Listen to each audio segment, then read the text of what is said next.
నేను ఒకసారి విదేశాల్లో ఉన్నప్పుడు ఒక మంచి స్పీకర్ మాట్లాడుతుంటే ఆ మంచి స్పీకర్ తల్లి నా దగ్గరికి వచ్చి అన్నది, బాబు నేను 7 సార్లు వీడిని గర్భం నుంచి తీసివేయాలని ప్రయత్నం చేశాను. 7 సార్లు మందులు వేసుకున్నాను, రకరకాల ప్రయత్నాలు చేశాను, అన్ని ప్రయత్నాలు చేశాను. నాకు 7గురు పుట్టాడు, చివరిగా 7వ వాడు వీడు. చాలాసార్లు ప్రయత్నం చేశాను తీసివేయాలని, కానీ మిగిలిన 6గురు కూడా ఇటువంటి భక్తులుగా మారలేదు. వీడినే దేవుడు కోరుకున్నాడని చెప్పేసాను.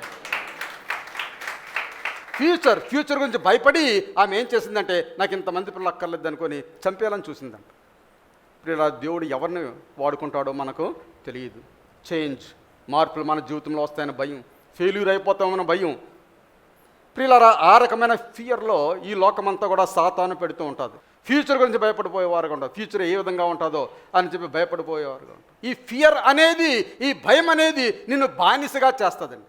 భయం ఎప్పుడైతే నువ్వు కలిగి ఉన్నావో, దేని గురించైనా నువ్వు భయం కలిగి ఉన్నావో అది నిన్ను బానిసగా చేస్తుంది. దేవుని గురించి నువ్వు భయం కలిగి ఉన్నట్లయితే దేవునికి బానిసగా చేస్తుంది. దేవుని గురించి భయం కలిగి ఉన్నట్లయితే దేవునికి బానిసగా చేస్తుంది.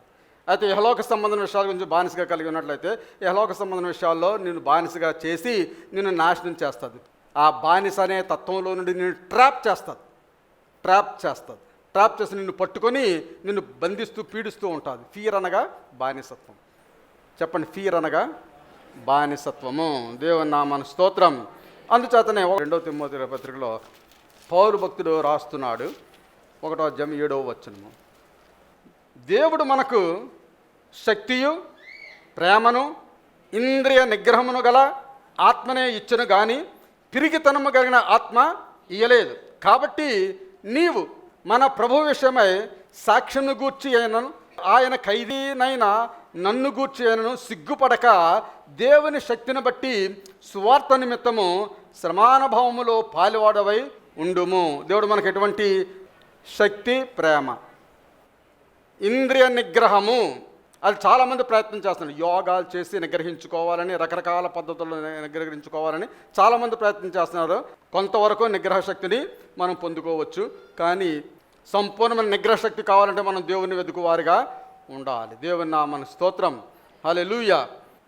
భయాన్ని ఎదుర్కోవాల్సి వస్తే మనము ఛాలెంజింగ్గా రూల్ చేయాలి. ఆ భయమును మనం రూల్ చేయాలి, అనగా దాని మీద మన అధికారము చేయాలి. భయం మీద మన అధికారం చేయాలి. ఎంత చేతనంటే ప్రియులారా, మీకు అందరికీ తెలుసు అయినప్పుడు కూడా అది మైండ్లో ఉంచుకో. Life is very short. మన జీవితం అనేది చాలా చిన్న. జీవితంలో భయపడడానికి సమయం ఎక్కడ ఉంటుందండి? మీకు జీవితమే చిన్నది, అందులో సగం భయానికి ఇచ్చేస్తారా? ఇవ్వకూడదు. భయపడడానికి మీకు సమయము లేనే లేదు.